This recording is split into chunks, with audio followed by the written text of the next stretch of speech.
안녕하십니까. 세상 읽어주는 남자 이상훈입니다. 오늘은 칩의 크기가 갈수록 커진다는 주제로 한 말씀 드리겠습니다. 최근 TSMC가 패키징 기술 중 하나인 칩온 웨이폰 서브스트레이트의 새 버전을 개발하고 있다는 소식이 나왔습니다. 칩온 웨이폰 서브스트레이트 기술을 새롭게 연구하는 이유는 이전의 칩 크기와는 비할 수 없는 수준의 칩 크기로 칩을 만들기 위한 방법론에서 고안된 것입니다. 더 큰 칩에 대한 요구는 AI 및 고성능 컴퓨팅, HPC와 같은 애플리케이션에서 고급 컴퓨팅 기능에 대한 전 세계적인 수요 증가 때문입니다. 엔비디아를 비롯해서 AMD, 인텔 같은 프로세서 업체들은 이런 시장 요구를 충족시키기 위해서 고군분투 중입니다. 특히 이번에 챗 GPT 등장으로 공전의 히트를 치고 있는 엔비디아의 서버 GPU 호퍼백, H백 같은 경우는 대당 3만 달러에 육박하는 금액에 판매되고 있습니다. 이전 GPU의 크기, 트랜지스터 밀도 등과는 비교할 수 없는 수준의 GPU입니다. 그만큼 고사양의 스펙을 요구하기에 칩도 커지고 있다는 뜻입니다. 통상 반도체를 패키징할 때는 완성된 다이에 인쇄 로기판을 칩 아래에 장착해서 재배선 과정을 거칩니다. 그러나 칩온 웨이폰 서브스트레이트는 메모리와 로직 반도체를 실리콘 기반 인터포저라는 판에 한 번에 올리는 방법을 씁니다. 인터포저 위에는 메모리와 로직 반도체를 평면으로 놓기도 하고 수직으로 쌓기도 합니다. 2D와 3D가 합쳐진 형태라 2.5D 패키징이라고 부르기도 합니다. 이 패키징 방법은 이 반도체 간 거리가 가까워져서 실장 면적이 줄고 칩 사이 연결이 빨라질 수 있도록 많은 양의 배선을 설치할 수 있는 장점이 있습니다. 기술이 발전하면서 인터포저 크기도 늘어나고 있는데요. 이 칩온 웨이폰 서브스트레이트 패키징 기술이 처음 소개됐던 게 2012년인데 당시에는 인터포저 면적이 800제곱밀리미터에 불과했지만 이제는 두세 배 이상이 가능합니다. 이 사실 칩 성능에 영향을 미치는 것에선 몇 가지가 있습니다. 대표적인 게 회로 선폭이죠. 회로 선폭이 굵을수록 칩이 더 커집니다. 칩이 커지면 소비 전력이 많아지는데요. 이는 곧 발열 문제로 이어집니다. 이 발열 문제를 해결하기 위해서 냉각 장치를 달아야 하고 또 이런 냉각 장치 때문에 전력을 더 많이 잡아먹게 됩니다. 이런 문제 때문에 가능하면 회로 선폭이 좁은 게 좋습니다. 그래서 미세 공정이 집착하는 것이죠. GPU와 같은 대규모 병렬 프로세싱 엔진은 많은 종류의 복잡한 수학 연산 그리고 빅데이터 분석, AI 등을 컴퓨팅하기 위한 가장 빠른 칩입니다. 이미 최신 GPU와 CPU의 트랜지스터 집적도는 이미 수백억 개를 돌파했지만 고성능의 프로세서를 만들기 위해서는 더 많은 트랜지스터가 필요합니다. 그런데 더 많은 트랜지스터는 더 많은 발열이 발생하게 됩니다. 이 때문에 공정 미세화를 통해서 발열 문제를 최소화하기 위해서 노력하고 있는데 이제는 워낙 트랜지스터 집적도가 높다 보니 하나의 다이가 아니라 여러 다이를 만들어서 있는 멀티칩 모듈, MCM 방식이라고 하죠. 이 멀티칩 모듈 방식으로 패키징을 달리하거나 물로 열을 식히는 수냉 방식 등 다양한 시도가 이루어지고 있습니다. 이와 관련해서 TSMC는 열이 많이 나는 고성능 프로세서 바로 위에 물이 흐르는 미세관을 만들어서 반도체를 직접 식히는 기술을 선보이기도 했습니다. 이 직접 수냉 방식을 적용하면 500제곱밀리미터 이상 크기의 대형 칩의 경우는 200W가 아니라 2000W의 발열도 감당할 수 있는 것으로 알려져 있습니다. 이 앞서 말씀드린 대로 이제는 고성능을 충족시키기 위해서 칩이 커지는 것이 불가피합니다. 그래서 칩을 조합하는 능력, 패키징 능력이 갈수록 중요해지고 있습니다. 인공지능 영상 등 특정 목적의 고성능 서버와 슈퍼컴퓨터에서 CPU, GPU, 고속 메모리의 조합이 이제는 특수한 게 아니라 일반적인 상황이 돼가고 있다는 뜻입니다.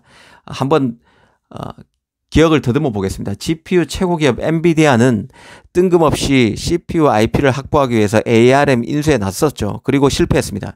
그리고 그 이후에 곧바로 자신만의 CPU인 그레이스 CPU를 내놓기도 했습니다.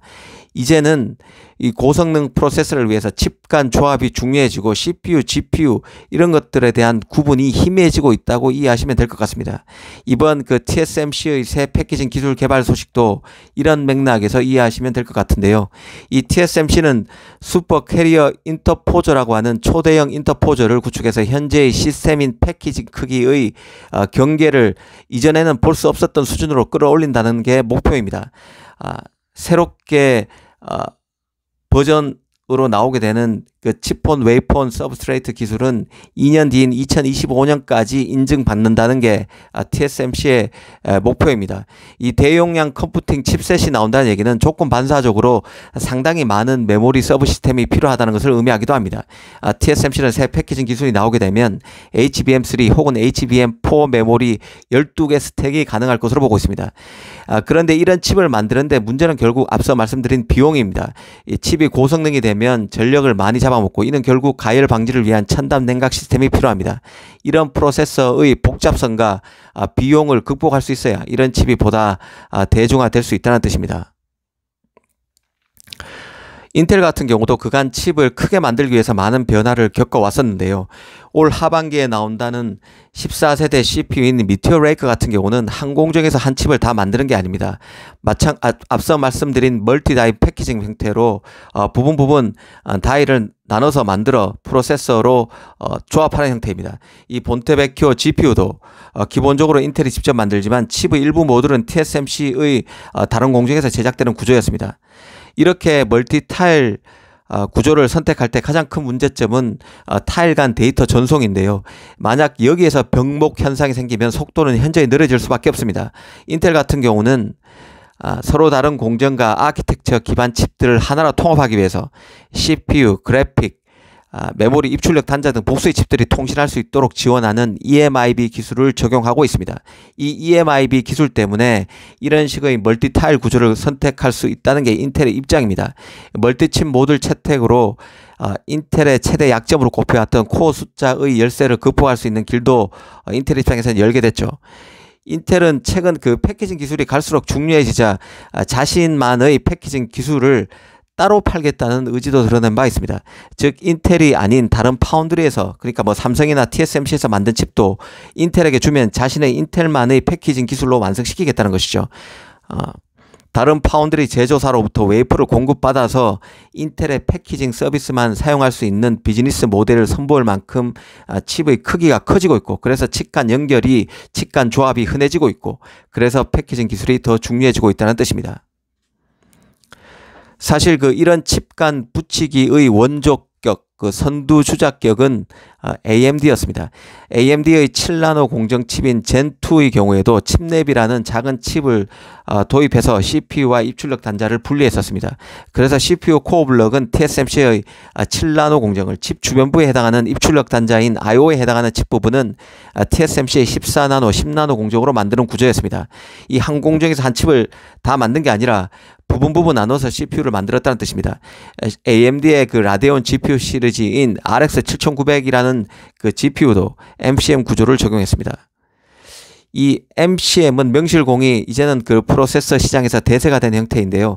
이 칩 간 붙이기가 대세가 되면서 인텔은 물론 삼성, TSMC, AMD, ARM, 퀄컴, 구글 등이 칩넷 인터페이스 표준 규격을 발표하기도 했습니다. 이는 작은 칩 사이를 연결하는 고속 인터페이스 표준 규격을 만들어서 서로 다른 제조사에서 만든 칩넷끼리도 쉽게 연결하고 패키징할 수 있게끔 표준을 내놓은 것입니다. 그러니까 인텔에서 하나의 다이는 인텔에서 만들고, 또 하나의 다이는 삼성에서 만들고, 또 다른 다이는 TSMC에 만들었는데 이 칩들을 서로 붙이는 게 가능하게끔 새 표준을 만들 정도가 됐다는 뜻입니다. 오늘은 칩의 크기가 커지고 있는 시장 트렌드가 갖고 있는 함의에 대해서 한번 생각해 봤습니다. 감사합니다.